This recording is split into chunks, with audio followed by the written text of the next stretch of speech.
বিশ্বনবী একবার ছাগলের রান খাচ্ছিলেন। রান খেতে খেতে বিশ্বনবী বলেন, আনা সাইয়্যিদুন নাসি ইয়াউমাল কিয়ামা,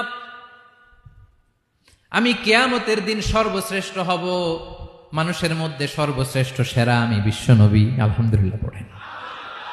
বিশ্বনবী বলেন, সেদিনটা বড্ড ভয়ঙ্কর, সেদিন কেউ কারো কোনো উপকারে আসবে না, বন্ধু বন্ধুর কাজে আসবে না, স্ত্রী স্বামীর উপকারে আসবে না, স্বামী স্ত্রীর উপকারে আসবে না, পীর সাহেব মুরিদরে বাঁচাতে পারবে না, মুরিদ পীর সাহেবরে বাঁচাতে পারবে না, নেতা কর্মীর পরিচয় দিবে না, কর্মী নেতার পরিচয় দিবে না, ভাই বোনকে চিনবে না, বোন ভাইকে চিনবে না, বাবা তার সন্তানকে চিনবে না, মেয়েকে দেখে মা দৌড়ে দৌড়ে পালাবে।